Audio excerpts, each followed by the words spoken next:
Hello guys, क्या अवस्था সবার? দিস ইজ জিহাদ। নাম তো শোনাই হোগা। আচ্ছা শোনোনি না, ব্যাপার না, নাম ডাজেন্ট ম্যাটার। তো রিসেন্টলি আমাদের এসএসসি পরীক্ষা শেষ হলো, আমার তো কোনো কাজ নাই, তার কি ভিডিও বানানো শুরু করলাম, দেখি ভিডিওতে কিছু বকবক করা যায় কিনা।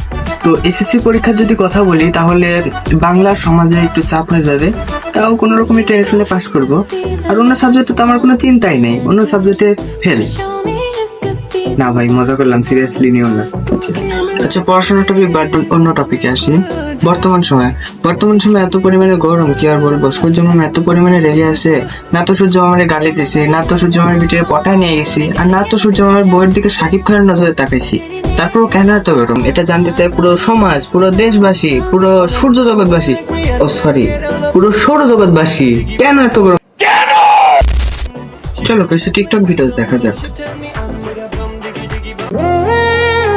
দোস্ত, ঈদের দিন তোকে সালাম করতে পারি নাই, আজকে ঈদের 2 দিন পর তোরা সালাম করবো, দেখি তুই কত সালামি দেস। আগে সালাম কর, তারপরে সালামি দিমু। খারা খারা থাক, তোর সালামি করা লাগবো না। বল কত লাগবো তোর? তুই যা দেস।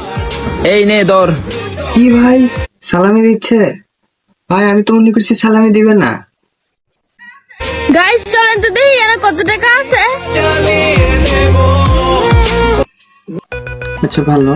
আচ্ছা এরকম ঘটনায় আমার সাথে একবার ঘটেছিল, তো তোমাদের বলি, তোমরা খুব মনোযোগ দিয়ে শোনো।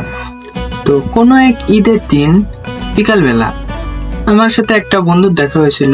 তো বন্ধু আমার কাছ থেকে সালামি চাইছিল, অনেক রিকোয়েস্ট করলো সালামি নেওয়ার জন্য, এমনকি সে আমাকে সালাম পর্যন্ত করতে চাইছিল সালামি নেওয়ার জন্য, কিন্তু তো আমি ওকে সালামি দিই।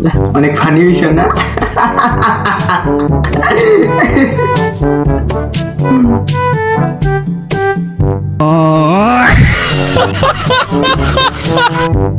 আচ্ছা নেক্সট ভিডিও, নেক্সট। আমার কাছে পাত্তা না পেয়ে এখন আমার পিছনে সমালোচনা করে। আরে তো দেখি মিস চকলেট। আরে হ্যাঁ, টিকটক মানে তো মিস চকলেট। আচ্ছা দেখি কি বলে। বাহ দাসী বাহ।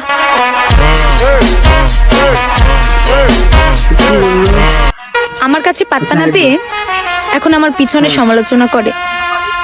বাহ দাসী বাহ। ভাই এই মানুষের রুচি কতটা কতটা কতটা খারাপ হলে মানুষ এই মিস চকলেটকে পছন্দ করে। যেমন মিস চকলেটের নতুন পোকি বয়ফ্রেন্ড।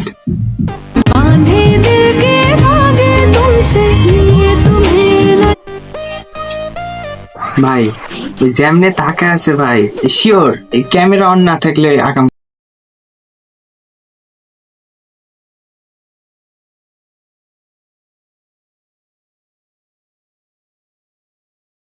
তো দেখি ভাই, তো ভাই তুই পুরো জাতির ভাই মান সম্মান ডুবাচ্ছিস ভাই তুই। ভাই একটা সময় ছিল যখন আমাকে কেউ পছন্দ করতো না, আর এখনো সেই সময়ই চলতেছে। আজ ব্রাস দুঃখ পাস না ভাই, আমরা একই ঘাটের মাঝে। আমি যারে পাত্তা দিই সে আমারে পাত্তা দেয় না, আমি যারে পাত্তা দিই না সে আমারে পাত্তা দেয় না। সো দুঃখ পাস না। क्या रे, चश्मे में एकदम हीरो लग रहा हूँ ना मैं।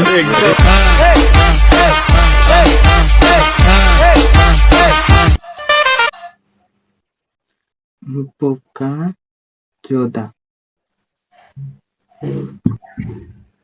আচ্ছা আপু, ছেলেদের ফ্রেন্ডশিপ বেস্ট নাকি মেয়েদের ফ্রেন্ডশিপ? আচ্ছা ইন্টারেস্টিং প্রশ্ন একটা, দেখি কি বলে এরা। আমার জানা মতে ছেলেদের ফ্রেন্ডশিপটাই বেস্ট। কেন? মেয়েরাও স্বীকার করলো ছেলেদের ফ্রেন্ডশিপ বেস্ট। কারণ ওরা বিপদে আপদে একটা কল দিলেই ওরা বের হয়ে যায়, মানে যখনই হোক না কেন, যে সিচুয়েশনে থাকুক না কেন, এন্ড হচ্ছে কি ওরা একজন একজনের জন্য জান দিয়ে দিতে পারে। আর সবচেয়ে ইন্টারেস্টিং যে ব্যাপারটা ওইটা হচ্ছে কি ওরা একজন একজনকে মামা বলে ডাকে। এই ব্যাপারটা আমার কাছে অনেক জোস লাগে আসলেই। হ্যাঁ আচ্ছা ঠিক আছে, কিন্তু আপু আপনারা চাইলে তো একে অপরকে মামি বলে ডাকতে পারবেন, তাই না? ভাই অনেক বড় করছি, আর ভালো লাগছে না ভাই। আজকের ভিডিও পর্যন্ত। এই ভিডিওটি ভালো লাগলে লাইক শেয়ার সাবস্ক্রাইব করবেন না, কারণ কোন একজন মহাপুরুষ বলেছেন নিষিদ্ধ কাজে আসক্তি বেশি। আর সেই মহাপুরুষকে তুই। ভাই বাই, সবাইকে বাই বলো, বাই বাই। আরে কথা বলে না কেন, যা।